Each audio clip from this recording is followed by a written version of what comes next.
on TV land. This is Cam Bozora. And I'm Sebastian Rico Huff. Rowan Wood. Welcome to Across the Stars, where if it's Star Wars, we cover it. We should do that's probably one of the more creative yeah. hello in TV lands we've had. Wonderful. Truly wonderful. All right. So anyway, today's topic of discussion, I'll mention it since Rowan's eating Thin Mints, is The Force Awakens. And we have lovely Cameron Bozora here to join us for our discussion of the first of the sequel trilogy, or the beginning of the end, however you want to call it. Thank you for including me in the best trilogy of Star Wars. 4 through 6, 1 through 3. No, you saved the best for last. Well, if it makes you feel any better, we didn't have guests for any of the other ones except for Empire. So, yeah. And Solo. We also had guests for Solo. Yeah, Solo doesn't count. Dan and Aaron were on that one. Yeah. But we have you on for this one, and in my opinion, actually, that makes up for it, because I have a lot to say about this movie and a lot to say actually about the time this movie came out. I know. It's is that what we want to start with? I don't know about you guys. As we IB theater folks would say, the historical context. Yeah. Or the English folks too, or the even history folks. Right. History buffs of this circumstances. Yeah. But yes, as Rowan pointed out, the historical context around this. I just remember everybody being pretty hyped. At least in my friend group, they were pretty hyped. I remember this movie was getting spoiled left and right. I've never seen a movie be spoiled this much. Dude, I feel like it was just like a grade thing, because by the time we went to high school and Endgame came out, no one talked about it. So I'm wondering, I would have hated to be that age when Endgame came out, because I cared about Star Wars, but it would have been a whole nother thing if it was Endgame. Yeah, well, for me personally, Star Wars is a bigger thing than Marvel, but even just going online, you couldn't avoid any spoilers whatsoever. And because I like to watch these movies with my dad when I go down to Puerto Rico, I unfortunately suffered from spoilers, and that's why I hated a kid for an entire year. Did not forgive him after that. This was the first Star Wars movie that I saw in a theater, and that is one of the reasons that holds a special place in my heart. I saw it Thursday night. That began the trend of me seeing these big Marvel and Star Wars movies at the Orpheum Theater in Chatham on Thursday night. That technically the day before it came out. Sold out theater, amazing. Lots of audience applause and reaction, so that was fun. That really enhanced the experience. But yeah, also I saw it with my friend who was talking through half of it, and that was annoying as hell. But we were in, what grade were we in? That was 2015. How old would have been in 6th grade? Right. That makes total sense. Wait. Yeah. No, he would have been in 7th. You and I were in 8th, Cam. This came out a day after my birthday. So yeah. Mm-hmm. Yeah. All of the Star Wars, most save for Solo, of the 2010s Star Wars movies came out just around my birthday, so I always that gave me even more of an excuse to go to them more than once. But yeah. Funny enough, the first Star Wars movie I saw in theaters was the Phantom Menace, because they re-released it in 3D. Right. Oh, okay. Well, if we're counting that, then that's for me. Even before that, the Clone Wars. That was a theatrical movie. I remember seeing it in theaters. Huh. I remember seeing it in theaters. I could that could be an entirely misplaced memory, but I would have been 5 when it came out, so I did not see that. Yeah. Anyway, But yeah, no, and I remember going into this, I was very curious to see how it holds up because just like you, Rowan, this movie, like even though it's not one of my favorites, it does hold like it's probably the one that I have the most bias for just because of all the like all that like hype around its release and like it was the first movie that came out since Revenge of the Sith all those years ago, and so it's kind of the one that I see through like rose-colored glasses the most, and I was curious to see how it holds up, and I'd say it holds up pretty well. It is the best of the sequels, hands down. Yeah, I think we can agree on that. I would also strongly. It's the only one that I would consider a good movie. I have only seen the 3 movies once, and this is the first time I've ever rewatched the new trilogy. I might have to agree with you. Not sure though. Yeah. I think because they don't connect well, if that makes sense. Wasn't it made by 3 different directors? No, only 2, but Disney didn't have an overall plan. It was going to be 3, but then that changed, and that derailed episode 9 entirely. And the middle one, Last Jedi, is the one that was made by a different director. So like, it's a little crazy to connect because you have one that stands out a little bit more. Actually, the other 2 stand out. I take that back. Anyway, but yeah, shall we just get into it, or would we like to? Well, at least by beginner first. Sorry, I've made that joke so many times on this podcast. But yeah. All right. So Cam, we told you this before, but for those of you listening that don't know, we're basically going to go through this movie chronologically. Seb, how many pages of notes do you have for this movie? Exactly 3. I have 4. I knew that you would have less, like you always have just a little bit less than me. I have half a page. I stopped taking notes because I was only commenting on the parts that I was like, wait, what? After you understand why I stopped taking notes after you hear my last note. I'd love to. I can't wait to hear it. All right. So my first note sort of has to do with the setup of the movie, and it's just like you see the first order, you see about the first order in the opening text, and Luke Skywalker's gone, and all that, and I'm just sitting there thinking it took like 30 years for the First Order to rise up from where the Empire was, which is kind of impressive for them, but really says a lot about how shitty the New Republic was. Like that they didn't even so quickly.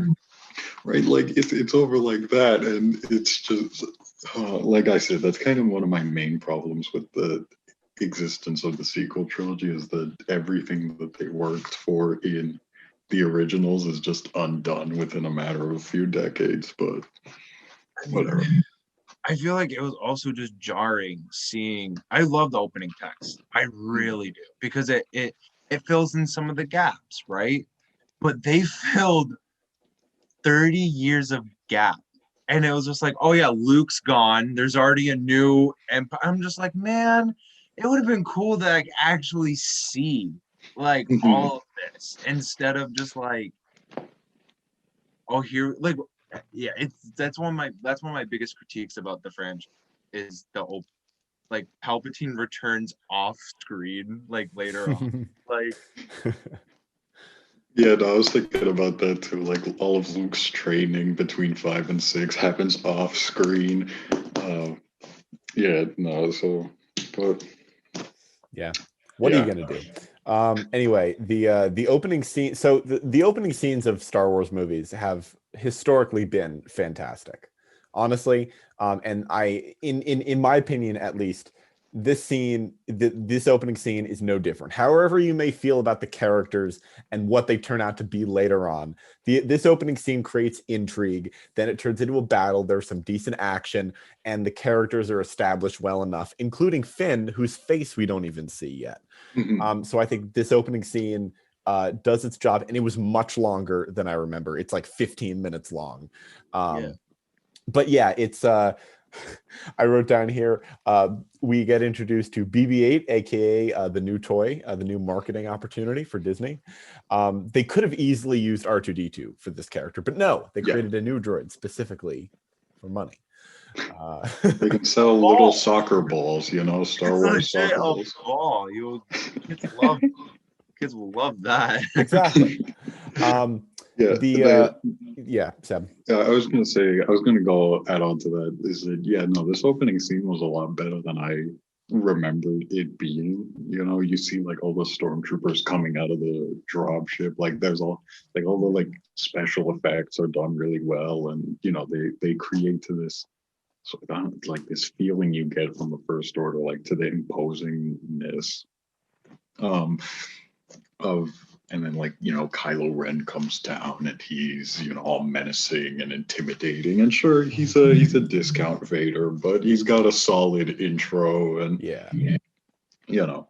I mean, this whole movie is a retread of A New Hope, and we know that, and it's not even trying to hide it. If it was trying to be subtle about it, I don't think it would have worked. But I think it, for what they're trying to do, it works well enough because it's different enough, but at the same time it's familiar.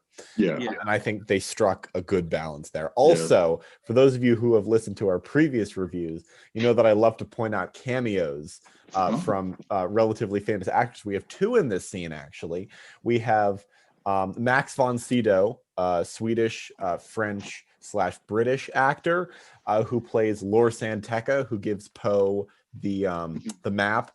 He died, I think, last year or the year before. Very sad. He was a fantastic actor. So he's in this first scene. I wish we learned more about him because he not only seemed to know Luke, but also knows some stuff about the Force. And I would just kind of like to know more about his character. Also, Bill Hader provided some of the beeps for BB-8. No. I actually didn't know that. I completely forgot that. Yeah. Dude, that's lit. Yeah. I don't know. Like I totally forgot that when you said Bill Hader, I was like, oh, well, was he a stormtrooper in the background or something like that? But no, it's coming back to me now. Yeah. But so the character of Finn is set up so well in this scene, like the conflicted stormtrooper, and it only makes me hate how much they sidelined him in Last Jedi and Rise of Skywalker.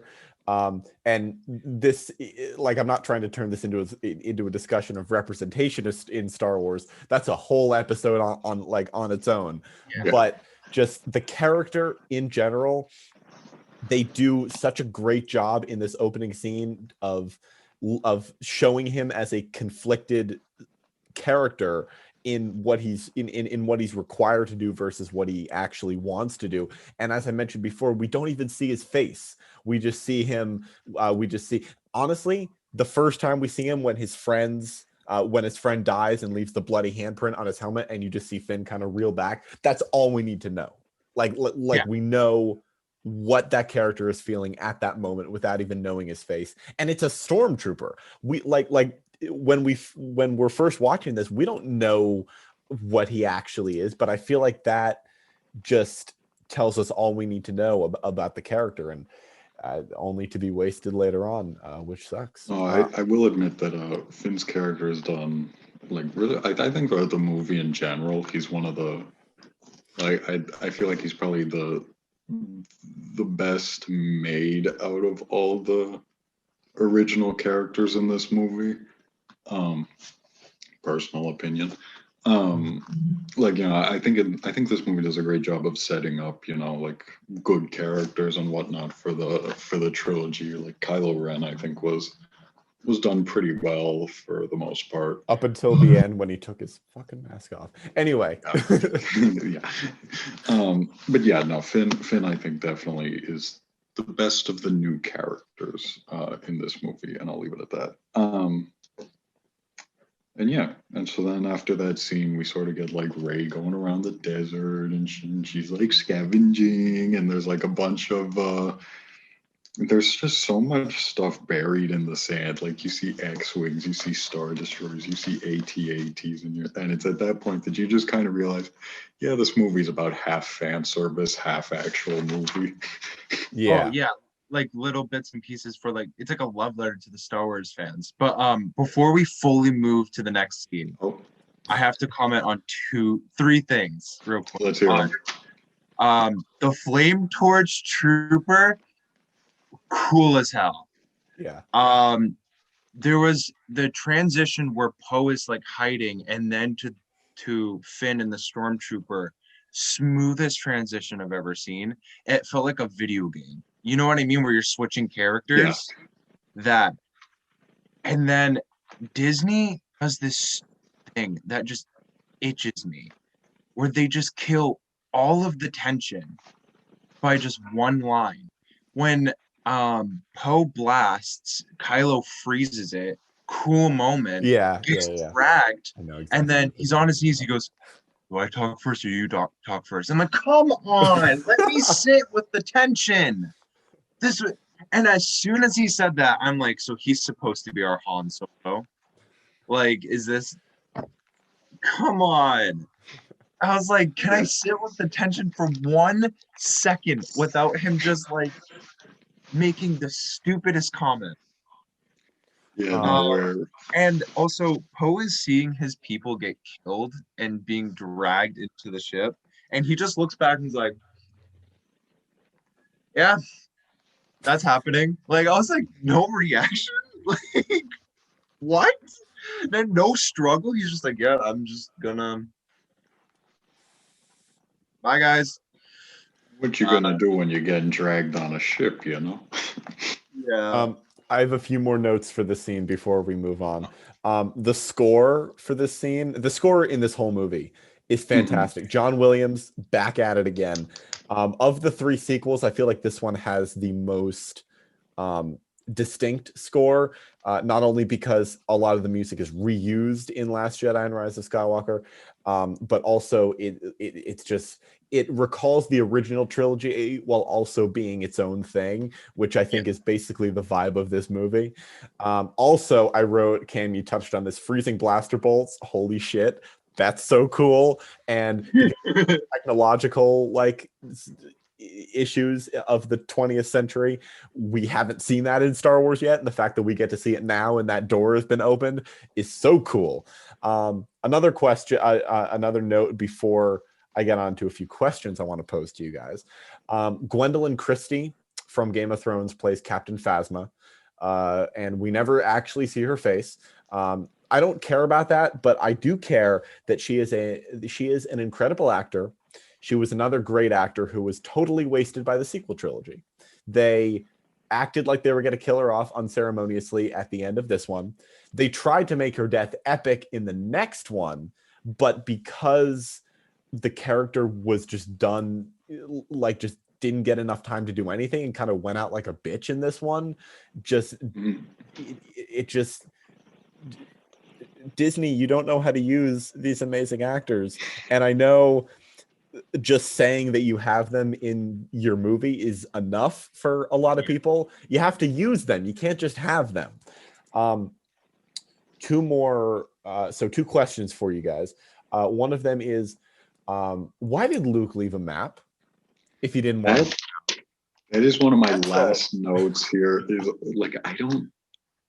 If you wanted to be found, tell somebody where you're going. Yeah. If you didn't, don't leave a map. I feel like the map was basically just made so that they could have a map. I think it's called a MacGuffin. Exactly. Thank you. Yeah. Yeah, that's the terminology I was looking for. They needed something cool, so they were like, oh, map to Luke Skywalker. They needed something that the bad guys wanted that the good guys had. Exactly. Also, last question before we move on. When Kylo turns to Finn Yes. right before he leaves, what does he sense in him? Does he sense betrayal, the fact that he's having betraying thoughts, or is he sensing a tiny bit of the Force? Because I know they tried to retcon that in episode 9, that Finn might have Force abilities. And so back then when I first saw it, I was like, oh, well, of course, Kylo senses that Finn didn't fire on the villagers. And then looking back on it in hindsight, having seen the entire sequel trilogy, which of course I know they had no plan for, but I feel like Kylo looks at Finn because he feels something, but he doesn't know what it is. And I feel like he knows as much as the audience knows, which isn't much. But yeah, I just wanted to. Personally, I think it was just the like sort of betrayal that he was sensing in him, but just me personally. There are two things that I sense. I think it's fear, because one thing that we know about Kylo is the boy's a quivering wimp at times in his own actions, and I feel like he was definitely sensing that in Finn. But also, I think it might have just been he sensed something, because as we see like later on, he's trying to explain, like he's like, no, like I thought, like I'm a master at this Force, and like I know more, and like I can even figure this out. Yeah. It just shows like how afflicted he is, so he just stand it. Yeah. So is the next scene Finn breaking Poe out, or is the next scene Rey's introduction? It's Raisin. Okay, cool. Yep. That makes sense. Those are the next notes I have. So. Yep. Yeah. Yeah. So Rey gets introduced, and I'll let you say your notes first, because I think mine are for a bit later. Yeah. So Rey lives on the planet of Jakku, which is Tatooine, but not. With one son. With one son, right. So in canon, Lucasfilm, Disney added this right when this movie came out. So at the same time of the Battle of Endor, there was the Battle of Jakku, which took place over the planet of Jakku, which is why there are a bunch of Star Destroyers and Imperial machines left on that planet. And I just want to know more about that battle. Like, one of the original opening scenes for this movie was a flashback to the Battle of Jakku. And as much as I love the opening scene of this movie, I feel like that opening scene would have been so much cooler, because it just plunges you right into a space battle, and that's what Star Wars is so good at. Yeah. And it would have explained a lot more, you know? Yeah, the only thing I have to say is that there is, if you play through the Battlefront 2 campaign, which quite frankly I'm not sure I can recommend.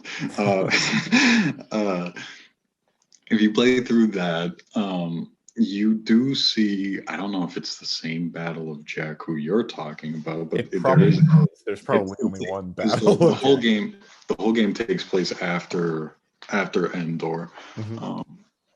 And so you do play, and it sort of like leads up to a battle of Jakku at the very least. Yeah. If I'm not mistaken. So if you are interested, I don't know, maybe watch like a playthrough or like a cutscene compilation or something. I don't know. But there's a little bit there. All I can really offer to you. Yeah. So Rey's a scavenger. She's looting a Star Destroyer, which I can't imagine there's too much left in there after 30 years. But you do you, Rey. So she goes on her speeder back to Nema Outpost. And when she got on her speeder, I saw like the amount of exhaust it had. And I wrote down, the speeders must be awful for the environment. If like everyone's using a speeder, like it must be so bad. I mean, there's probably a reason it's a desert planet. But so when Rey goes back to the outpost, tries to trade in the part she got, we get another cameo by Simon Pegg. He plays Unkar Plutt, who is the one that takes Rey's parts and gives her the food. Yeah. Fun fact: Unkar Plutt in there is a deleted scene where he appeared later at Maz Kanata's castle and tried to attack Rey, but Chewbacca ripped his arm off. It's pretty cool. You should look it up. They should have kept that. Yeah. Anyway, so then Rey goes back to her house, which is in an AT-AT or an AT-AT if you want to be phonetic. And I thought that living inside an AT-AT is so cool. It's one of the really inventive little imagery details that this movie offers. Also, the bread that she grows with the protein pack that Unkar Plutt gave her is a practical effect. No CGI there. That actually worked like that, which I think is super cool. And there are videos on how they did it. Like, they so easily could have done it with CGI, but they chose to do it with a practical effect. I was certain that. Yeah. That's crazy. So like they actually grew the bread. Oh yeah. It was like a thing. I don't remember because it's been years since I saw the video. Yeah. But it's like something that contracted into the bowl because that's what it did. Because like you have the water, and then they drained the water out and grew the bread right then. So they took the water out and then put the bread right out. I think there was like someone under the table doing it or something. But still, it looks so good that you would be forgiven thinking it was visual effects. Anyway, next note I have is for Kylo interrogating Poe. So, Seb, do you have any more notes for this scene? She doesn't get BB-8 yet, does she? Not yet. Nope. Okay, no, I do not. Cool. So I thought that even though he's a clone of Darth Vader, in terms of character, not in canon, they do a really good job of building up Kylo Ren. Because I think we definitely see more of Kylo Ren than we do of Vader in A New Hope. I think Kylo Ren appears more in his first movie than Vader does. And I think that was part of the thing that they were doing with Vader, like not showing it. It's like the shark in Jaws. They don't show him like they barely show him. And still he's this super intimidating presence that you recognize and fear immediately when he's on screen. And I think they did a good job with that with Kylo Ren, despite him being on screen for more time. And then they ruined him later on when they cast Adam Driver in the role. I like Adam Driver. It's just I don't think he was a good fit for this role. I don't think so either. I don't. He came off more moody. Yeah. Thing else, like an angsty teenager. Yeah. I mean, don't get me wrong. I love him as an actor. I saw him on Broadway. He is fantastic. But he's not great. He does fine with the role. I just think they could have gotten someone better. Anyway, I've got a little bit more to say, but I'll say it later. In the film. So then Finn breaks Poe out. Wants to help him. While they're stealing an TIE fighter on the way out, we do get another cameo. There are so many cameos in the first like half an hour of this movie, and then there's like none later on. So the cameo here is the First Order officer that says, sir, they're getting away or something. That is played by Thomas Brody Sangster, who plays Ferb in Phineas and Ferb. Yeah, he was also in Game of Thrones. Yeah, it's canon. I think this was like around the same time that Phineas and Ferb Star Wars came out, which is even better. Yeah, probably. Yeah, I remember them doing that pretty early into Disney buying Lucasfilm. Yeah. So, Kim. This is another example of Disney going, you know what this scene really needs? Comedy. Because it's like, they get in the TIE fighter. And then it's stuck, and I'm like, come on! Like, I get they need something for there to be like extra like they need a reason why they're stuck there for a second to build up that tension, but it also kills the tension that they were already building up to. And I'm just like, oh my god! Yeah, you just got your TIE fighters on a leash, as they typically like. I can't think of another time where I've seen that on a TIE fighter, but you know. Have you guys seen the movie Step Brothers?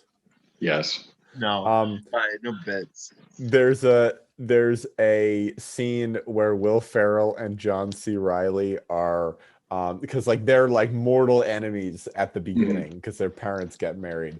And then they have this scene where they're where they're just saying things that they have in common, and it's hilarious. And then at the end they go, "Did we just become best friends?" And the scene with Finn and Poe in this TIE fighter. Oh my God, it does. I know what scene you're talking about. Yeah. It reminds me so much of that exchange. I mean, of course, in Step Brothers, they're talking about pornography magazines, and in Star Wars, they're talking about fighting for the Resistance. It's basically the same. And what Finn's name is, and what it's going to be. Exactly. Yeah. Favorite non-pornographic magazine to masturbate to? Good Housekeeping. it's so funny. Anyway, I don't have any more notes until the Millennium Falcon. So. All right, well, I've got a few. Yeah. So I think at some point they've in their escape scene, I think it's after they get shot down, they crash on Jakku, but before, I think it's before they show Finn or something like that.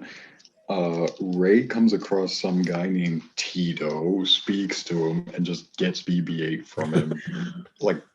Doesn't pay him or anything. I was just a little baffled that he was just all right, here's this expensive droid. I don't think he let her take it. I think she cut BB-8 out of the net, right? Yeah, I think. One thing that I do anything. I think everyone just fucking hates Tito. He didn't do anything to stop her or anything. It just didn't make sense in my head. And then after they got out, what? Real quick, the one thing that is really weird is their inconsistency of subtitles. I get it for droids and Chewie, but when it's in a different language completely and Rey's yelling, I feel like we should get some subtitles. I don't know. She was actually cursing at Tito, so Disney didn't want to. Disney next did. I watch everything with subtitles. Yes, and even the subtitles just said something. I think they just said alien. Like Rey shouting in alien language. Yeah. So subtitles aren't even gonna do you. Thanks, Disney Plus. But no, the only thing I find weird is that Poe gets out. He leaves his jacket behind so that we can think he's dead. Anyway, and then I find it weird that Rey can communicate with BB-8 and then later on Chewbacca, but then Finn can't do either, and he was trained in the military and whatnot, and she's just a scavenger on a desert planet. I mean, Rey has nothing to do though. She just sits around all day, except when she's scavenging. She probably just sits around all day because I know she learned how to fly using a flight simulator that she had. So I would assume that she learned a bunch of languages in her spare time. I mean, that's so fair, but also the one inconsistency that baffles my mind is it's been 30 years and they're just wait, the Millennium Falcon's real? What? Yeah, that brings. Could you imagine Gen Z walking up to Gen X and being wait, you're telling me there's brick for phones back in the day?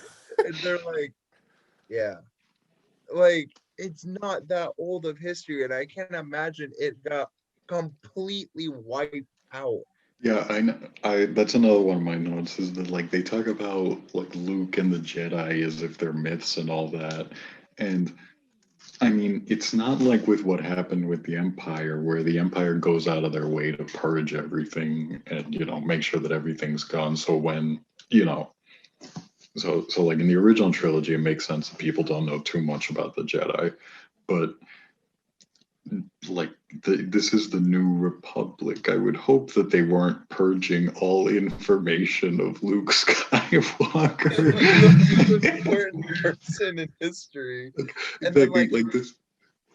They didn't know anything about Han Solo, or they didn't even mention the existence of Princess Leia, at all. They were just oh yeah, here's Leia. Well, you know why they did that, Cam, right? Because they're sexist and she's a woman. Yeah, I always thought that it was just because she was still like a general, and so nobody was going to doubt her existence or anything. But Whoa, this well-documented politician is real? What? although then again, you would think that like Luke and Han were well documented as well, but I apparently don't know. not. I mean, Han, I don't think would want to be documented, right? 'Cause That's he's a true. smuggler, Yeah. and Luke is a Jedi, so they make sense. That's true, but when you think about it, right? Like Han had an entire like son and like family. I hopefully maybe probably with Leia. Yeah. So you'd think that that would at the very least he would be in there at the very least as I don't know. Whatever. All right. Next point. I give up on it. Yeah, and so, they get chased down by TIE fighters, start shooting at them. They have to run away from stormtroopers, and then they just steal the Falcon like that. Like, it's so easy. Dude, I'm like, are we like the Millennium Falcon is just a piece of crap? Like, just like on this I mean, planet. they've said it like so many times that it's a piece of crap. Like I throughout know, the but oh, it's the like- garbage will do. Oh, Yeah. or like none of them actually realized that was the Millennium Falcon. mhm. Yeah, I don't know. And I they've know. been flying in it, and Han's like, yeah, and she's like the look on her face is so awesome. I love Rey. I think she's really cool. Also, one thing that we haven't touched upon is I love how Finn tries to take charge, and Rey's like, "Can you please stop touching me? I'm fine." And like, and that's been like that was like the entire movie, which I genuinely love because like we see that when like Finn's like, "I need water," which reminded me of SpongeBob. Water. And like they're like harassing Rey, and he runs up. He's like, "Hey, leave her alone!" And Rey already knocked them all down. He goes, "Oh, okay." I love that. That's my favorite part about Rey in this early stage of the movie. Yeah, and then she doesn't. I mean, her plot lines later in the series are it's literally just her and sometimes Luke. Like like everyone has plot lines with each other. Like Poe is with Leia, Finn is with Rose, and Rey is with Luke sometimes, but most of the time she's just alone. And don't say Kylo Ren because they only like meet in person like once or twice, aside from this movie. Yeah, no, definitely. But I'm still trying to wrap my head around that. Like, there was nothing keeping them. Like, anybody could have just walked onto the Falcon and flown off in it like that, because that's exactly what they did. They just walked into it, flew off with it. But anyway, so aside from that, we get like a pretty cool scene where like Rey's flying the Falcon away, and then like she has to trust Finn to shoot the TIE fighters behind them, and it's a pretty solid like ship chase scene. Yeah. I remember seeing this in the theater as a 7th grader. And I mean, even now watching it, it's just like, it's so much fun. It's such a fun scene. Like, say what you will about this movie. It's just fun. And I think the other two, while we can have our different opinions about The Last Jedi, I feel like they just focused more on story building rather than just like good old-fashioned Star Wars action and fun. And like, I mean, sure, the battles are supposed to progress the story, but they also have to have a level of enjoyment that isn't superseded by the story you're trying to tell, because like they're action movies, they're fantasy movies, they're sci-fi movies. We want to see this kind of thing, so don't overshadow it. I mean, like, we want to see good story building too, but the two shouldn't overshadow each other. I think the fact that they work in tandem in the original trilogy, even the prequels, works great. I mean, like the Duel of the Fate scene intercut the lightsaber battle with the space battle. It, like, say what you will about the Phantom Menace, but that scene is just so good. It's so good because it adheres to that exactly what I was talking about. But I do remember when the Millennium Falcon first appeared, it was one of the moments when the audience applauded and it was cool. I did have this thought when they were leaving Nema Outpost. How the hell did Poe get off Jakku with no money? Like, did he steal a ship? Because he had nothing. He had literally nothing. That was the biggest plot hole in this movie for me. It's just like, oh, Poe, you're alive. How? He goes, oh, I got launched like far away, dude. Like, it was so crazy. And it's like, okay, and? No, my theory was just that, like, I don't know, he found some kind of transmitter and he was like, yo, Rebel Base, I'm still here on Jakku. But in which case, I feel like the First Order that was in the area, because they clearly were, would have intercepted that somehow. But and also, I love the little connections between BB-8 and Finn. He's like, yo, I'm not a part of the Resilience. Cover for me. And I have some notes on that later on, but yeah, continue. And my last note, I officially wrote down, I want to say this is in the same area, is when they're trying to repair the ship. Mm-hmm. And Finn doesn't know what tape is?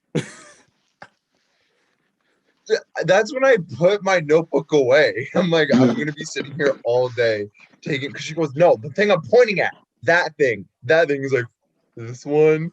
It's like BB-8 has to like stare down at it just so he knows which one it is. It's like, okay, dude, I understand you were taken as a kid, forced to be a stormtrooper, and trained as a sanitizer that we will get to later, because I have more to say on that. Yeah, we'll get to that part later. Who doesn't know what tape is? Yeah. So before we get to that scene, though, I have a few notes for the scene where the First Order officer comes to tell Kylo Ren that they escaped. That officer, I feel so bad for him because Kylo Ren probably killed him. He definitely drew the short straw. The officers the officers were they were drawing straws, and then General Hux came in and he was like, I don't like you go. And then that officer just had to go. And then Kylo Ren just fucking destroys the computer, the machinery there. And I wrote down, did they just have a bunch of machinery for Kylo to just destroy? It doesn't actually work, but they're not going to tell him that. So he can just like destroy it and let his anger out while thinking that he's destroying something. And it's just like, oh my god, how childish. Because if it was Vader, he would have just killed him. Like flat, like literally, the amount of times we've seen Vader just be like, die. Vader wouldn't even have turned around. The officer would feel something at his throat. He would fall down and he would die. That's badass. And then I love how this is just the sexism in this movie. How the snapping point was like a girl, and I'm like, dude, why is that why? What girl? And it's like, where's the girl? Whoa, that's ripped, dude. What? That was a good Kylo, and you should not.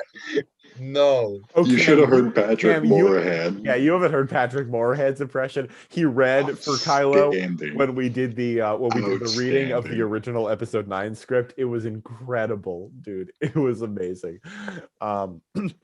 Anyway. Seb, do you have any more notes for this scene before we move on? No. I had something in my. Oh, right. Okay, now I remember. Okay, no, I was just gonna say I actually don't mind the fact that Kylo is like a raging sort of like baby, because that way he's not so much, because otherwise it's kind of like the main thing in my head that separates him, at least in this movie, from just being a straight up Darth Vader ripoff, is that he's more like Darth Vader gives into his anger and all that every now and then, but it's not obviously not to this extent. And Kylo Ren is like a wild, like. Also, Kylo Ren has only been Kylo for a few years. Vader was Vader for 20 years by the time we saw New Hope. So if Kylo had been commanding the First Order for like a few more decades, I think he would have been much different. That's Yeah, so fair. no. And also, like, he was way more loose with his actions just because like Vader was always in pain, which is like really sad. Yeah. But like that was purposeful for how the suit was built. He literally was forced, wasn't it like he was like supposed to feel uncomfortable? Yeah, Palpatine Yeah. made it like super uncomfortable for him, made it super susceptible to lightning, to force lightning, so Palpatine could just torture him.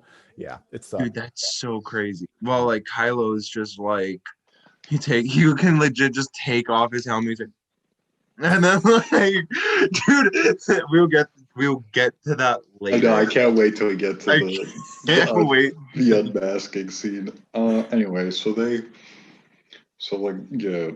freaking Ray and Finn get boarded by Before then, when they're fixing the ship and BB-8 gives the thumbs up, I swear to fucking God, when I saw this in the theater, I thought for sure he flipped Finn off. I swear to God. I was like, I whispered to my dad, like, did he just flip him off? And my dad was like, I don't know, because you can't tell. You can't tell with BB-8 because he has one flicker thing. He could have been doing that. And I thought that BB-8 was being super sassy there, but no, BB-8 was actually being a decent human being. Not human being, droid. Droids aren't. Yeah, droids, dude. Come on, I'm sorry. I know the difference. mislabeled the droid. Anyway, as Sebastian mentioned, they get boarded. Sebastian, do you want to continue? They get boarded by freaking Han Solo and Chewbacca, and like I said, this movie is all blatant fan service and all that. But it is nice to see them back. No, it so is. But like, what I find so funny, it's like, oh my God. But is it just me, or was it a little not like anticlimactic, but like it's like, oh my God, wait, this is how they come into the movie? Like I forgot this is how they just entered the movie. It's like, oh yeah, here's Han and Chewie all of a sudden. Like it's like, what? Yeah. Hello. It is really great to have the characters back. As anticlimactic as their introductions were, I just love having them in this movie. They're some of the best parts. Yeah, no, I'd say the only one that has like a huge build up to their arrival is obviously freaking Luke. But anyway, they talk a little bit. Like Rey explains the history of the Falcon to Han, like about all the people that have owned it since him, and I was like, how does she know this? She was referring to it as the garbage. 5 minutes ago. Well, she didn't want to say the Falcon because that would have given it away before. Exactly, like like she seems shocked that they're on the Falcon. Oh wait, she didn't know that it was the Millennium Falcon. She knew the history. Yeah, that's weird. How did she couldn't trace it to Han? But I mean, I guess that's fair because I feel like she really only knows her bubble, like her planet, I guess. Right. Which does make sense. But the thing is like, how does she know what the Falcon is? And the entire... I assume she just heard legends, I mean, like how did she know the whole thing with the like how did she know the history of the Falcon? I mean, I feel like it's a trading outpost and people talk, And the same thing with Finn. Like you would think that they would train and be like, oh yeah, look out for the Millennium Falcon and look out for my dad. Like Yep. All right. And then I think there's like the big Rathtar scene that I have no notes. Oh, I have a bunch of notes for this scene. Oh, wonderful. Good. So, I'll carry this discussion. So the ship is boarded by 2 gangs who Han owes money to, the Guavian Death Gang and Kanja Club.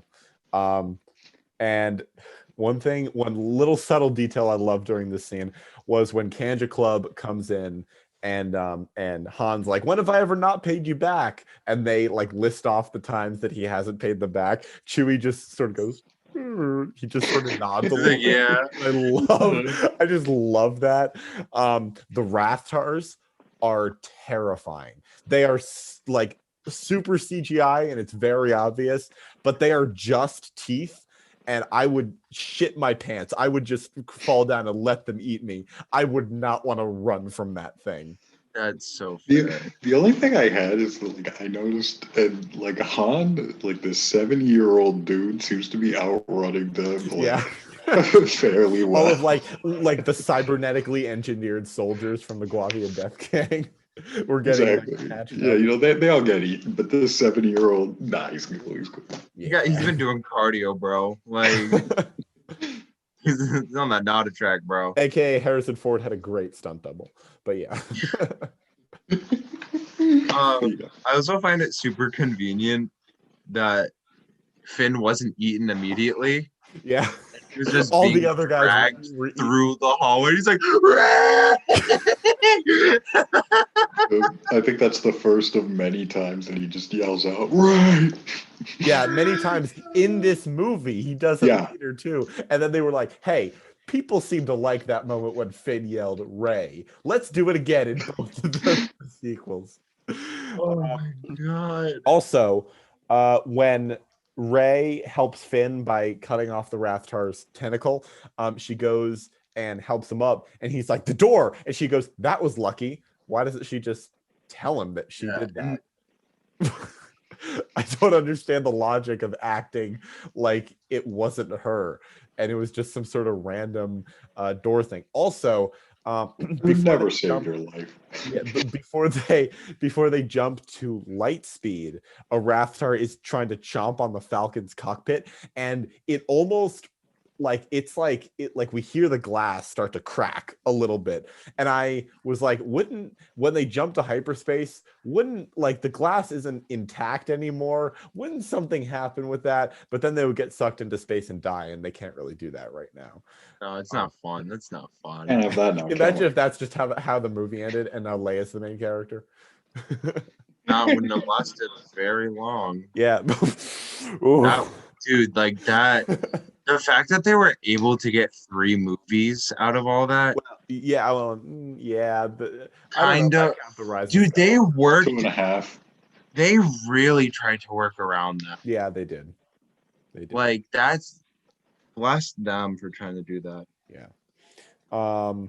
Okay, so the next note I have is for when Kylo talks to Snoke. That's the next one that I have. Cool. Remember when Snoke was cool? I do. It was in this movie. I was like, never. I never liked him. I thought he was cool in this movie because he was like this giant, towering emperor-like figure, and then it was revealed that he was a hologram, so you don't know what he really is. I just thought that was so cool because we know nothing about him. And then Last Jedi was like, hey, let's build him up a little bit more and then kill him immediately, like a bitch. No, big bait and switch. The only thing I have to say about him in this movie is I remember like other people theorizing about who he actually was, and I was like, "What do you mean who he is? He's Snoke. He's Snoke. Like what? It's like Obi-Wan in disguise. Like what do you expect? It's like all of the fan theories for WandaVision. They were like, "Oh my God, is X-Men universe Mephisto Dick Van Dyke?" Question mark. It's oh my God, the Liberties, everyone, Fantastic Four. Like John Krasinski's in this. Well, he already was, but yeah. And then oh my God, Dick Van Dyke playing Mephisto. Sorry, that was a particularly dumb theory I wanted to point out. Anyway, continue, Sam. Yeah, no. The only note I have for that scene is why is Snoke the only color hologram that we see in like the entirety of? Oh, that's so true. Because we have the money too. Yeah. They got the money, and they wanted to maybe fool you into thinking that he wasn't a hologram. Yeah, I got that. I was just wondering, like, within the universe, what is the practice? Within the universe, what is like the reason? They put more money into the hologram. I have no Okay, good one, good one. I mean, how does the First Order even get money anyway? I don't know how Because they, they're not that's- going to use Republic credits, right? Because they Yeah. wouldn't recognize the Republic. So how do they get money? How do they build all their? Anyway, sorry. Let's not bring the Emperor from Episode 9 into this, because I know somehow he built like an entire fleet of ships in the in last 30 addition years. to the Star Killer In addition base to the and, Star all Killer the- base, yeah. and like he has like a crew manning those ships, even though there was no one else on that planet. Anyway, Rise of Yeah. Skywalker is coming in May. Right now we're talking about the good. Right now we're sequel. talking about the good sequel, right? One of the good sequels. Yeah, okay. So- My next note we already covered. But yeah, so then there's like this weird, not a weird scene, but like they're all on their way to Maz's castle on Takodana. And Rey keeps helping Han with like fixing the ship and all that, but she seems to know how to fix it better than he does, which I just found like really weird. I mean, I get that they have to establish a reason for him to like her for that. Ungar Plutt might have made her do work on the ships in exchange for Probably, but food. it's just That is I know, wish- it's real. I just wish it could just be just one line of just Yeah. like, oh, how do you know how to do this? Oh, well, I'm like, that's all they needed yeah. Yeah, for there were me like to be satisfied. there were like 4 times where like, Han was like, "Oh, I got a problem," and then Rey's like, "Oh, just try doing this," and it fixes it immediately. I bypassed the compressor. Yeah. Yeah, dude, I said that. I was like, "That's all gibberish." I Dude, Dude. that was the funniest thing because Han just went, Huh. and then she went. Expected Han to say like, "Oh shit, you fool! That's gonna blow up the Falcon. You gotta put that back." Anyway, And then, isn't like Chewie trying to kill Finn in the background? yeah.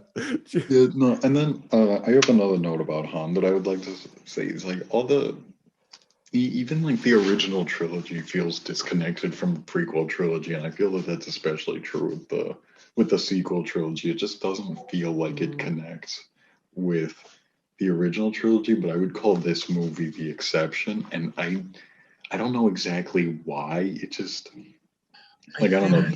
I think I know why. Because And they jumped so far into the future, and they had so many events happen like off camera that like Han and Leia aren't together. That's huge. They even Yeah. had a kid together who was originally good, then turned to the dark side because Luke tried to kill him. We're not gonna talk about yeah, it. we're not going to talk about that one right now. But, And then Luke disappears.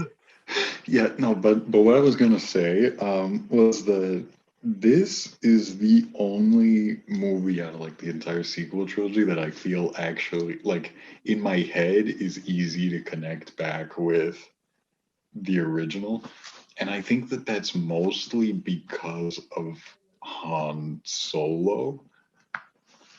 Like he plays such a huge role in this movie, and it's not like Leia and Luke have small roles, but like he's kind of like in this movie what Qui-Gon Jinn was in like the I Phantom agree. Menace, or freaking or I think the more obvious comparison that my head didn't think of is like Obi-Wan in A New Hope, but I don't know. It's I don't know if it's because of him or maybe it's something else in this movie, but this one I feel I'm like, oh yeah, this one's easily part of the same story as the original trilogy. I agree because like I really like Leia, but the chemistry just wasn't there anymore between Han and Leia for some reason. I don't know if it was the writing or the plot. Like it's definitely not the acting because I guarantee you Fisher and Ford are trying to give it their all with the script that was given, but it's like it just doesn't feel. Mhm. It doesn't feel all there for that. And then Luke doesn't say a word, and he gets paid. Mark Hamill gets paid $1 million.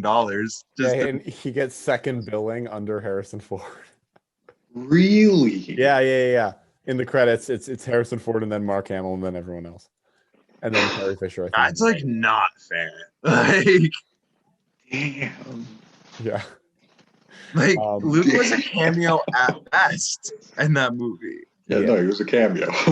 And like, do you remember when the trailers? I'm going off just real quick. Do you remember when the trailers? That's like the only thing they showed was just like when They showed Luke putting his hand on R2 in Yeah. Rey's vision, and everyone was like, "Oh my God, Luke flashback! Oh my God, Mark Hamill!" And then, nope, probably wasn't No. even Mark Hamill. It's probably someone, Dude, like other than him on and- set that day. yeah, that's what trailers do. They're like, oh, we're gonna show you this, and they're like, no, yeah, this is it. This is actually it. We showed you it. Money, please. Yeah, losers, freaking. No, but at Dorks. least they put in the scene that was in the trailer. Unlike there was a scene in Rogue One that wasn't in the. Well, yeah, because Rogue One they did a ton of reshoots on. And Yeah, no, I know that. entirely. The only movie, I'm sorry, a little Same bit thing of, with of The a- Last of a Us tangent. too. The only Don't talk too much about it because I ain't gonna. Don't worry. the only movie that trailers that I've seen lately that aren't really guilty of that, and I'm talking about like really mainstream movies, is Endgame. They did so much CGI to hide things in their trailers that I think was so good. So when you see the scenes in the movies, you're like, oh my God, Hulk's there? What? Thor? Fat? Question mark? And then yeah. Like Anyway. Yeah, so let's move on. They are heading down to Takadana to meet Maz Kanata. And Yeah, I think Han offers Rey a position on the Falcon. Yeah. I think right before that there's a Right- quick right before scene that, yeah. with Kylo. Is there? I think it's legit the same scene twice, where it's like, oh, like they're gone again. Oh, how? Because of the girl. No, I'm talking about the scene where he has Vader's helmet. Right. I will finish what you started. Yeah, exactly. First off, like great dialogue, but or monologue. Sorry, I mean, it correct wasn't myself. really a monologue. He kind of just said like 3 sentences. Yeah. But I find it weird, or at the very least, like it's interesting to me that he is afraid of the light side. Yeah. Like it's really it's a hot take, if you will, coming, from Like him. he's legit like praying, like away. Yeah, no, he's like, please don't make me a good person, all right? I like being bad. Look in the darkness, granddad. And then I just want to know where the hell he got the helmet. That would have been a cool scene. Like, imagine like in the beginning of the movie, like it's like Kylo like destroying like this like guarded area, or like Well, Luke. actually, I can imagine that like Luke or Leia probably kept it, and then he just took it whenever he bailed. It was like, oh, let me just grab this real quick before I kill a bunch of kids. But yeah, and my next note was just that it's sad to see that the Han and Leia thing didn't work out. That it's like, damn, it's like one of the What a best way parts. to tell us that didn't work. Yeah. I was like, damn, that's kind of one of the best parts of the original trilogy. Was you have the smuggler getting the girl instead of the hero, but Yeah. You know, obviously because also the problematic situation Yeah. of their siblings. obviously, yeah, I know, but what I'm saying is like That was if retroactive you- continuity. George Lucas did not plan that. No. But yeah. Anyway, Yeah, so they Han arrived- offers Rey a position on the Falcon. And if this movie could have gone in that direction, and the sequel trilogy would have been so different if Han, Rey, and Chewie had like a spin-off, would have been amazing. Because Harrison Ford has good chemistry with everyone, but Harrison Ford and Daisy Ridley, I think, have especially good chemistry. I don't know why, but Daisy Ridley has great chemistry with Harrison Ford and John Boyega in this movie. And I'm going to talk about Rey and Finn later on. But I think especially Han and Rey don't get enough interaction here. And like, I could buy that she looks up to him. because he's this legendary figure. But I just would have liked to see them together more. Rey and Han and Finn go to Maz Kanata's castle, which is the trilogy openers obligatory alien showcase, alien gallery / cantina scene. There is a cameo. There are probably many cameos in this scene, but the cameo that I know of is Lin-Manuel Miranda. He is in this scene. You know the song that's playing in the background, the one that the Cantina band's playing? He wrote that song with J.J. Abrams, and he's the one singing it. I know. It's something that like you wouldn't know unless like you couldn't pick out unless you knew it. And I just think it's so cool. The song is called Jabba Flow, and he released it after this movie came out. It's funny because I looked him, I forget what the reason was, but I looked him up and I saw that he was in, like, I looked him up like, this was a couple of weeks ago. And I saw that he was in this movie and I was like, who the fuck? So now I know. Thanks, Rob. And I just saw Hamilton for the first time like last week or a couple of days ago, actually. Oh, really? Yeah. You didn't tell me.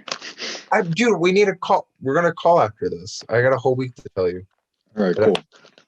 Anyway, Maz Kanata is played by Lupita Nyong'o, who is underused in this movie and almost every other movie that she's in. She's a phenomenal actress, but especially in the Star Wars movies, she gets one scene in this one, and she gets even less time in The Last Jedi, which is a shame because I want to know more about Maz because she's well over 1,000 years old, as Han establishes, and like older than freaking Yoda.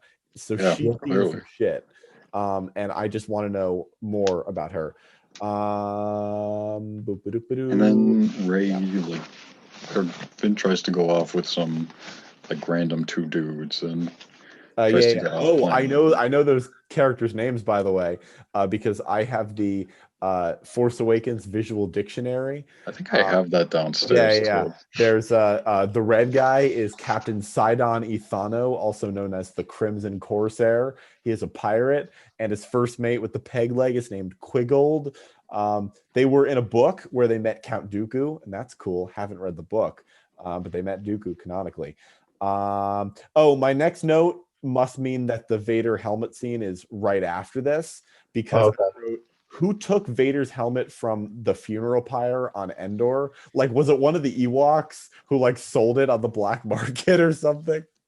Hey, we got Vader's mask. No. They would have been like, yeah. Yep. Nope. All right.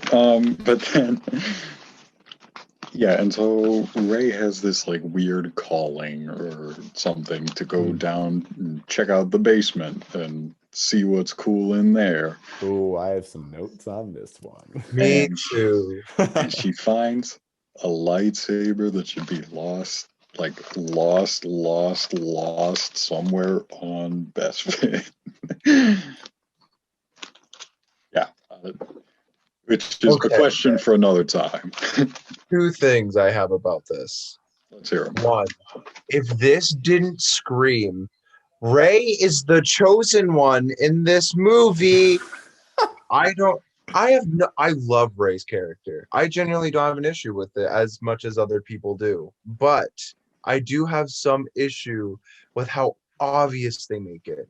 Because we're supposed to have this cool bait and switch moment later on with Finn, and with Rey getting the lightsaber, we're supposed to be like, oh, cool. But no, they ruined it by this one scene. And then also, it's just like, oh, here's Luke's lightsaber just hanging around. Yeah, it's not the like green one. It's the one that got like lopped off with his hand that he probably doesn't even know is there. Yeah. Maz Kanata was just like waiting at the bottom of the shaft that it fell down into. She was like, one day I'll get something good. Lightsaber fall. Yes. Anyway, Rey's vision teased some pretty goddamn cool things, some of which they followed up on with mixed success and some of which they didn't. We got teased. Okay, I made a list here. We got Rey's parentage, which they went nowhere with. We got, well, no, they did go places. Which I wish they went nowhere with. Yeah, yeah, fair. We got Kylo Ren's attack on the Jedi Temple. Honestly, this is the most we see of it in all three of these movies. We get just a little hint of it in Last Jedi, but not nearly enough. We get teased on the Knights of Ren, who are a joke in The Rise of Skywalker, basically a punchline. And we also get two voice cameos from Obi-Wan and Yoda. Ewan McGregor recorded dialogue for this, new dialogue. At the end, when Rey comes back, he says, "These are your first steps, Rey." When Rey comes back, we hear Obi-Wan's voice say that. So that's pretty cool. Yeah, I have who got the lightsaber. One thing that I thought was pretty cool that they didn't think of because Disney didn't have a plan, but in the vision, Rey's parents, their transport ship flying off from Jakku, it goes into this like red sun thing because it fades back into another part of the vision. And I thought, whoa, they're going into this sun, red, color of the Sith. Whoa, Palpatine? What? But yeah, they had no idea. It's just something that, you know, could be cool in hindsight if you look at it a certain way, which I am choosing to do. Yeah, if you like tilt your head at just the right angle and dim the lights a little bit, yeah, you know, you see those things. Yeah. I'm skipping 2 movies, but I just need to make one statement. Just Palpatine having kids and then having them just be this normal thing. It was one of his clones, though.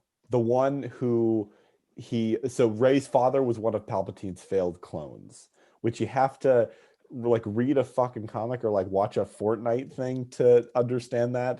But yeah, They made so many things not canon. Disney, they're like, oh yeah, all these books, like they like wiped their hands clean of it. Mm-hmm. And so it was just like, yeah. So the next scene I have is Hux's speech. Do you guys have anything else before then? I have one for it. I don't have anything before So then. they're about to activate Starkiller Base. Okay, this is and now we come to the video that I want to show you guys. So I'm going glaringly obvious comparison there. Right. With the you know, the whole Nazi thing. So I'm going to share my screen. You guys can see this, right? All those of you yes, I can. Watching the video. Oh my god. All right, here. Today is the end of the Republic. It's all I can think of when I see this scene. The end of a regime that acquiesces to disorder. It's actually legitimately good too. And this very And that's it's Beautiful. so good. Incredible. Absolutely phenomenal. The only note I got for Hux's speech is that, like, I know that the original Empire was based off of the Nazis and a little bit, but they really I think the Empire is just based off the Nazis in general. Yeah, that's what I meant to say. But like they made sure that the comparison was much more obvious. Oh, I thought you meant the Empire Strikes Back was based on Nazis, and I was like, why that specific one? Yeah, no, only in the Empire Strikes Back. But they're not Nazi like at all in the other ones. Sorry, continue. Yeah, no, not at all. But I think they definitely went heavier with the similarities. That's the word I'm looking for. For sure. Similarities between the two. And then after that, Maz's castle gets attacked. Hold on a second. I thought it was right after. I'm mistaken. No. I have some notes on Hux's okay. So the speech is like, I mean, compared to Hitler, all you like. He's a charismatic leader and a great speaker. I can totally see why people are inspired by and follow him. It's not like I'm inspired to destroy the Republic now, but no, I get you. I can understand it.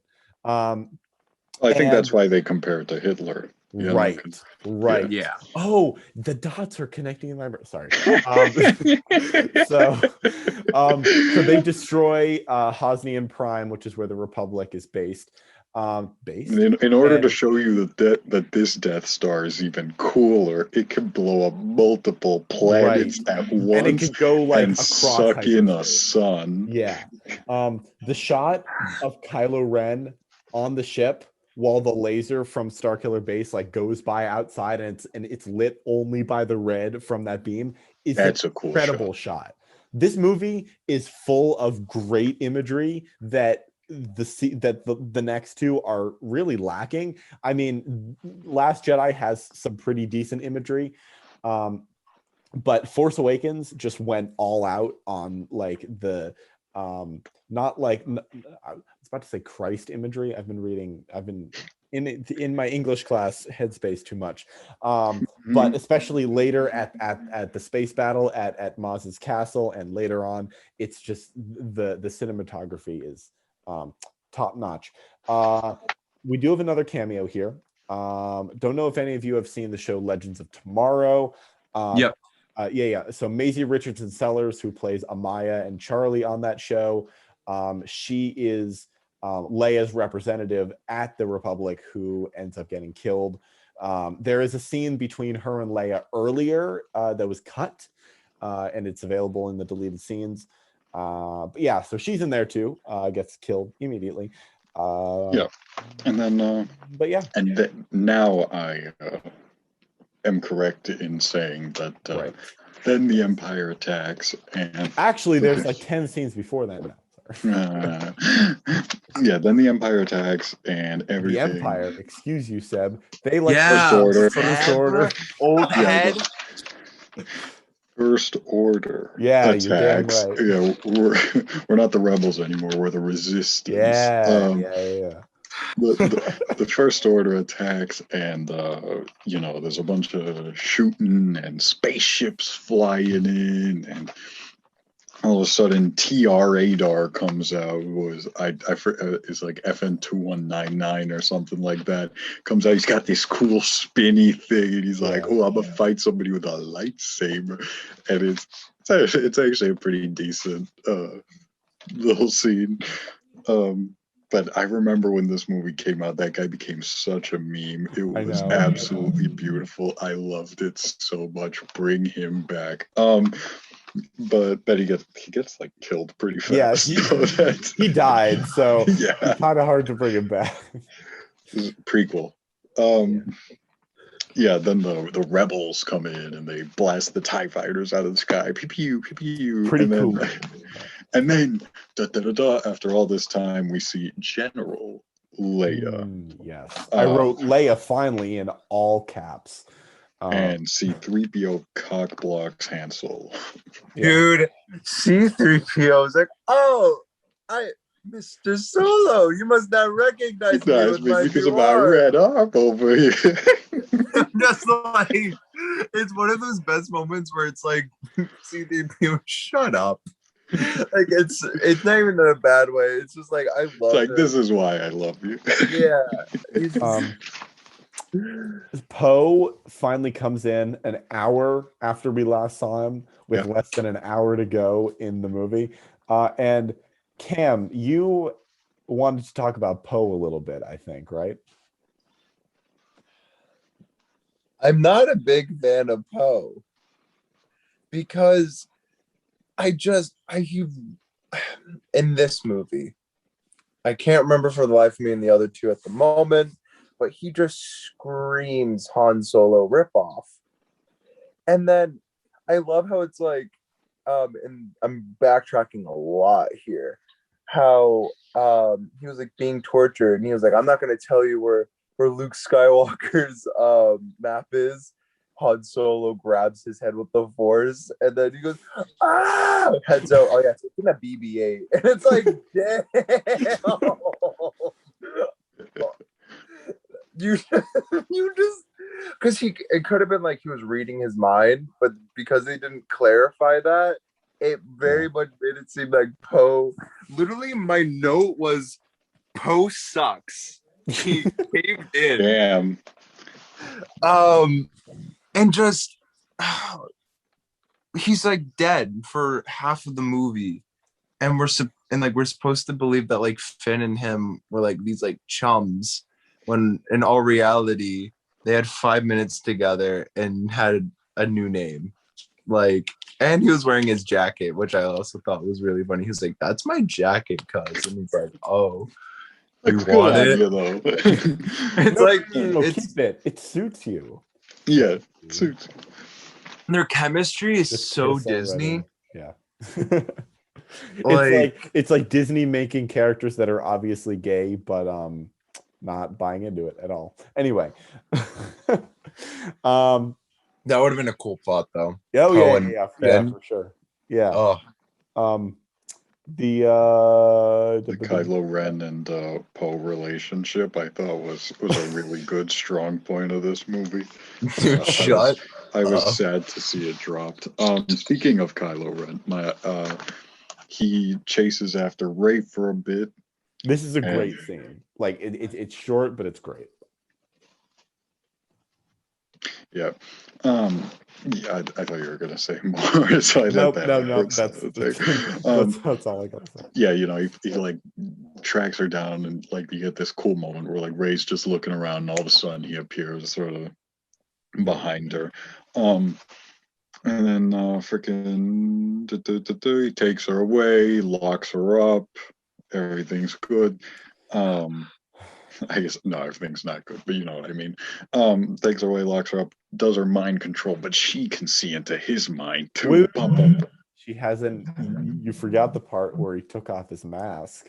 I wrote down. I was just about Oh, to mention my epic Kylo reveal, which when I saw it in theaters, the first thing I heard was some guy in the back saying, "Put it back, put it back." Dude, And I don't understand what it means. I've seen Adam Driver. Adam Driver is not an ugly man. no, he's But not. there's something about big lips. seeing him here that I'm like, It's so Ugh. jarring. I feel like he was so trying hard to be like hot, because he takes it off. He's like, dude, and he looks like he looks like the nerd that gets bullied in like a movie or something, you know, like it. this scene lasted so long for me, especially the mind reading part when Rey's countering it. I swear to God, it's like 2 minutes, and I know it's not, but it just feels just like this weird 2 minute silence between the two of just using the Force on each other, and I'm just like, can we please just get to the next scene, please? I did. So Kylo tells Rey that they just need the end of the map to Luke, because they got the rest of the map from the archives of the Empire. How the fuck did the Empire get the map to Luke? Because Luke probably only went away like maybe 5 years ago, maybe 10 max. But at what point did the Empire become the First Order? How did they get the map? If everyone's been searching the galaxy for this map, how did the enemies get it first? That line flew, like I didn't even know, like I didn't even pick up that line. It's such a throwaway line. They just glossed right over it. Yeah, they just needed something to connect it, and they was like, "What's connected to the Empire?" Because that's this whole movie. We're connecting it back. It's funny how much I'm insulting this movie, but I genuinely do really like this movie. Oh no, I do too. It's just the critical side of me is like, no. I get that. Like I'm just saying, it's funny how much we can like make fun of it, but still be like, oh yeah, this was a great movie. I love it. it's funny. It is. Yeah. So I forget why I wrote this after this, but I'm assuming there was a scene with Hux shortly after. Possibly. Probably. Because I wrote Hux in this movie is actually serious, which I kind of forgot he was due to the other two movies after this, where the next one turned him into a joke, and then Rise of Skywalker turned him into a a snitch. So Yeah, exactly. Like after, like he's a joke of a character after this movie, but in this one, he's actually, he's especially with that like speech. That's one of the more iconic scenes from this movie, and so well, so Hux is the Tarkin character in this one. yeah, And the thing is, they killed off Tarkin in the first one, in the first original trilogy movie.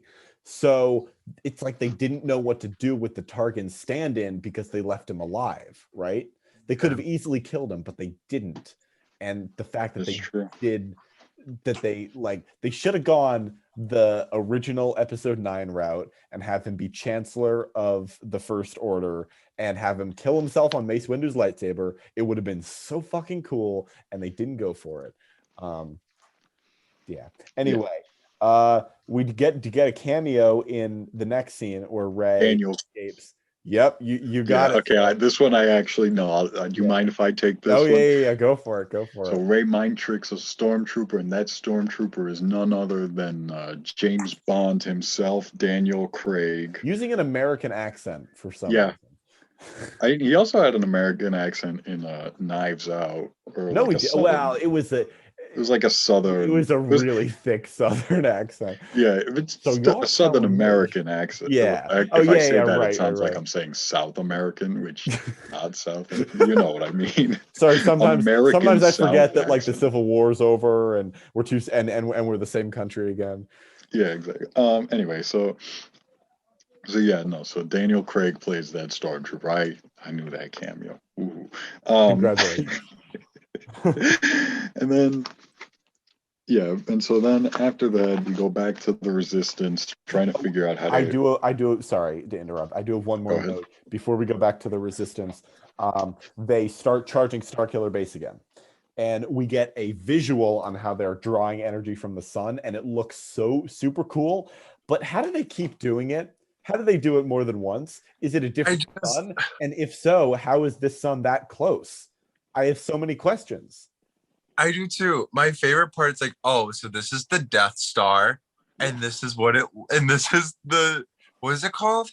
Starkiller Base. Starkiller Base. The Starkiller Base, and it's like triple the size, and all I could think of is it's like 10, 20 times the size. So huge. All I could think of Starkiller Base was a planet before they converted it into a super laser. All I could think of is that one scene in the SpongeBob movie, Bigger Boot! I'm just like, oh my god. Cam, speaking of that bit, so I was listening very closely to that scene where they showed the size comparison, Death Star to Starkiller Base, and after the commanding officer's like, this was the Death Star, and this is Starkiller Base. Everyone like starts talking to each other, and I could swear I heard someone say, "Oh shit." I thought I heard someone say it, and it got past the Disney censors, and I definitely didn't, but I really wanted to. Do you know how awesome that would be? Yeah. If someone was like, hey, like they gave me a mic, I'm just gonna fuck with Disney and see if they can filter out my audio. Oh my god. I mean, I'm up on this. Yeah. So they plan out their assault on Starkiller Base, and it's very, very Star Wars. Oh, we got to take out the shields, and then the ships will all fly in and blow everything to smithereens. We can get out of there just in time. Let's blow this thing and go home. Yeah. Exactly. And Finn knows everything because he's a janitor, and oh my god, he was a stormtrooper and a janitor. Like I find it hard to believe that that's like the same. I don't know. Like I said, the tension with the joke. Yeah. That I brought that up a little bit early. That was in a different scene. And I love Han Solo. Right? He's my favorite character, and only he could propose such an idea as this. But that doesn't change that it is still completely bullshit for a human being to fly into, or not into, but specifically not into a planet going at light speed and being able to pull out of light speed just in time to not hit it's just Han Solo's the pull-out king. That's all must be. there is to it. Dude, not light when it goes- comes to Ben Solo, but when it comes Yeah, no, I was about to say. I was like, It goes at I 3 didn't pull times out. 10 to the 8th meters per second. Okay. Jesus Christ. There is no fucking way that he didn't ram into, that he was able to react fast enough, first off, and then second off, even if you were to react with the best possible timing, like impeccable, there's no way the ship slows down that I don't know. I'm looking too much into a sci-fi movie. Yeah. But yeah, no, that plan, I love Han Solo. They all should have died on impact. That's all. That's just, yeah. One of my favorite lines comes up in this scene. I know it's like trying to be funny, but I fell for it. It's when Finn and Han are talking, and Finn's like, "Let's just use the Force," and Han goes, "That's not how the Force works." And then he turns to Chewie and he goes, "Oh, you're cold." I just thought it was hilarious. Just the way Harrison Ford delivered that line is so fucking funny. No, I think I don't know why, but Han Solo for me is like the best comic relief I've Right, even in the yeah. original trilogy, he is a great comic relief, and I feel like they tried to do the same thing with Poe. But like Cam said, all it really ends up doing is killing the tension most of the time. Which, I mean, I guess that's what a comic relief is supposed to do, but it does it at all the wrong times, I guess is what I should say. Right. But yeah, and I just had 2 kind of random notes about this. Around this time was Han, in my opinion, is the best thing about this movie. You can't change my mind about that. Actually, I think Adam Driver's the best thing about it. Sorry, kidding. Like that. Actually, I didn't think he was terrible. I just No. He's not the worst part of this movie by far. My main problem with it, I think they unmasked him way too early. Yeah. I think that if they had saved that, then it might have been a little bit better. They should have unmasked him when he was standing with Han on the balcony. That would have been better, but instead they decided to do it for Rey. That would have had a much better impact. And then this movie also like captures the that feeling of adventure that you get from a Star Wars movie. You know, like it's you don't, you know, it's not going to be like some super deep, meaningful thing. It's just going to be like a silly little adventure that you can just watch for a bit, and it's good. It's great. You know, you got like a bunch of blasting, you got lovable characters, and this movie does it well, I think. Yeah. There is another cameo when the Resistance fighters begin to leave for Starkiller Base. We get a cameo from Game of Thrones actress Jessica Henwick. Let me look up what she was also in, because I know she's been in a lot of stuff. What did she play in Game of Thrones? She was one of the Sand Sisters, the Sand Snakes, who were Oberyn's bastard daughters from seasons 5, 6, and 7.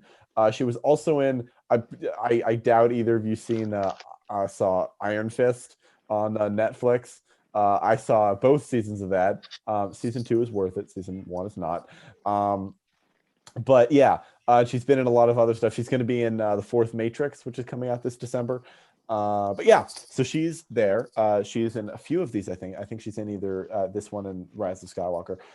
The space battle, when they get to Starkiller Base, is the cinematography is gorgeous, because the super lasers charging from the sun in the background, so everything is like bathed red, and there's snow on the ground, and just the contrast is incredible. This might be one of the best space battles to look at in modern Star Wars, especially because with like technology and filmmaking techniques have advanced so much even since the prequels, and I think that's one of the things the sequel trilogy does best, is just technical achievements. All right, I think it's time to bring up the big scene. Yeah, I wrote. There's the moment when you know Han and Chewie aren't going to see each other again when they split, and and Han goes one way, Chewie goes the other, and I go, oh no, hindsight. They never see each other again. And I that's so know. fucking No, sad. it was this horrible thing where I had this movie spoiled for me, but I was going along with it, and I was I like, spoiled this for my brother. No regrets. wow, damn, I wow, was an you are asshole in seventh cold. grade. I would have Um, smacked you if you were my brother. Bro, next time I meet you, I'm bitch slapping you on your brother's behalf. But I had this movie spoiled for me, and as I was watching it, I was like, they must have been kidding. I just don't see him dying. All of a sudden, I just hear him yell, "Ben!" And I was like, oh fuck, this is like the second he said that, my heart just sank, and I was like, this is it. This is that moment, isn't it? And then. And my uncle was talking to me about it one time, and he's like, "Are you kidding me with the dead silence in the music, the long bridge over this massive pit? Like, if you don't see it coming, that's on you." that is one of the best moments of like there's no music. Yeah, I know. Like the silence is so, because they talk back and forth, but it's not a constant back and forth. So every like between every line of dialogue, you have these few seconds of silence that just sit there, and it's not a Star Wars thing where like it's known music, and then just where the moment it finally lacks it, you're kind of just like through your teeth, like, okay, what about that? You're hanging on every single word they're saying, which is exactly what I've been wanting up until that point. Exactly. Like even rewatching it, knowing exactly what's about to happen, you're still like sitting there and you're just, like you said, hanging on to every word they say. And you keep waiting for some kind of like big thing to happen. If you keep waiting for it to happen in anticipation, but it seems dragged out, but not in a bad way. Yeah. Like it's a scene that it's dragged out, but it should be dragged out. Yeah, no, I get that. And it's a pretty well done. The only like thing I have is that bridge is clearly just set up for dramatic effect. It has no guardrails over a massive pit, and there's this one shot. It lasts about 2 seconds where Han Solo's approaching Kylo, and you just see light shining down on like the bridge, and it's from like a far away shot. I don't know why, but that shot just impressed me a lot. Yeah. Specifically. Yeah. So, are we at Kylo kills Han Solo? Yeah. Chewie fires a shot at him. Goes ballistic. Exactly. Chewie goes fucking insane. And then Finn and Rey get out of there too, and they encounter Kylo somewhere. Before we get there, we cut away to the Resistance base for like a few seconds, and we see Leia feeling Han's death through the Force, I imagine, and her just realizing it and just sort of like having to sit down and just like there's no dialogue. It's so heartbreaking, and Carrie Fisher does such a good job. I just wanted to throw that out there. Anyway, for my opinion, personally, that's like the saddest death in Star Wars. But I agree. That's just me. Yeah. Which I mean, yeah. And then and so then there's a lightsaber fight between. Tell me if I'm jumping anything.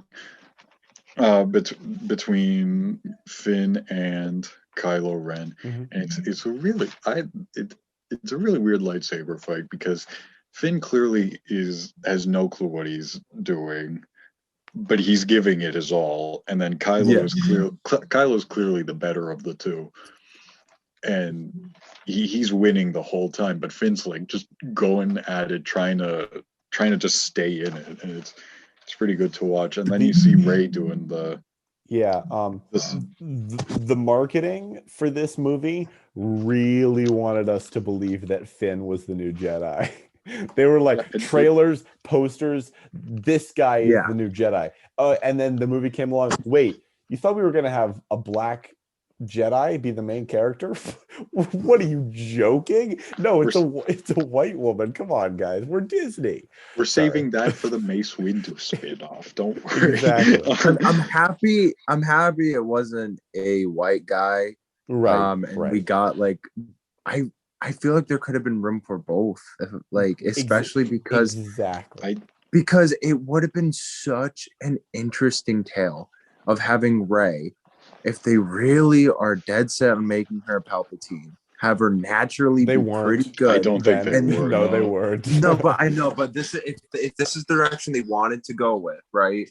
And then having her being the prodigal child of like, you know, being taught by Leia and Luke, and then here's Finn just being like, okay, I need to learn like by myself because I want to contribute just as much as Rey. Mm-hmm. And then they rely on each other, and it's like Finn's legit forgotten after this movie. Yeah, no, it's pretty much like I said.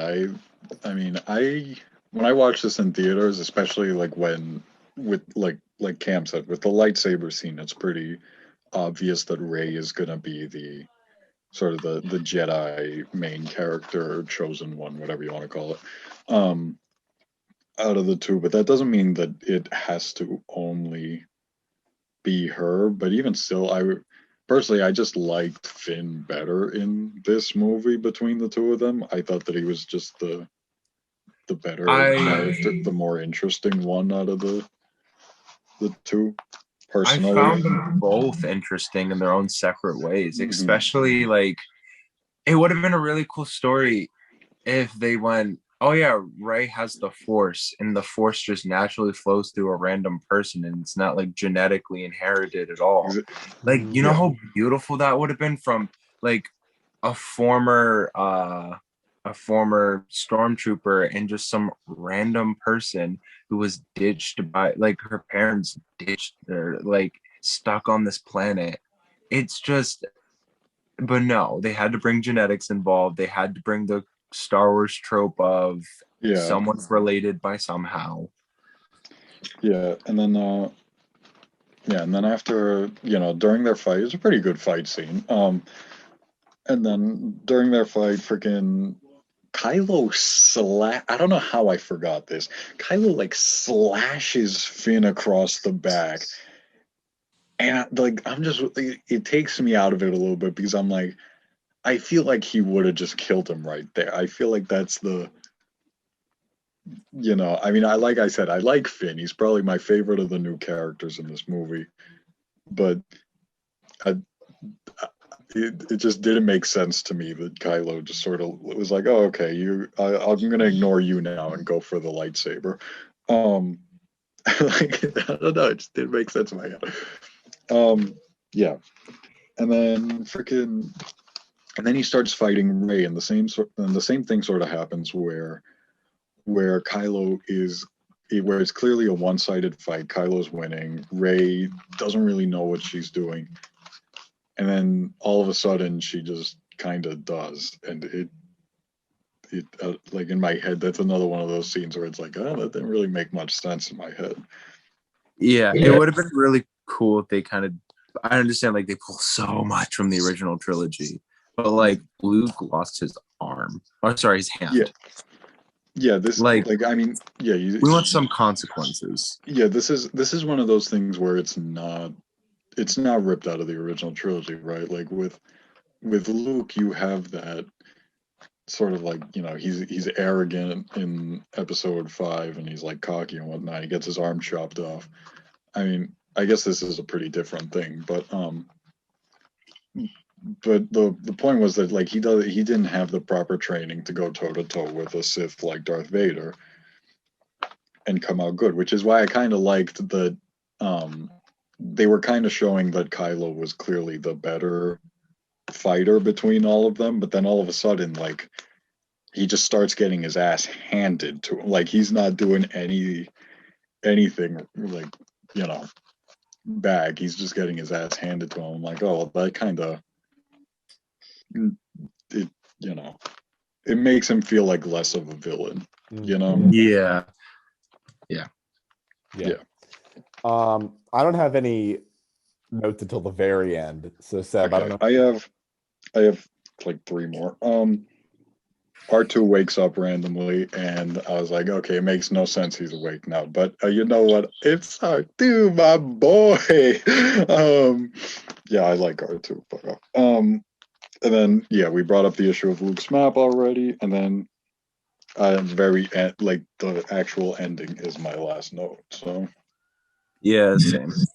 all I want to say about it is that it was this ending, and I've never left a theater wanting to see so much more in a good way.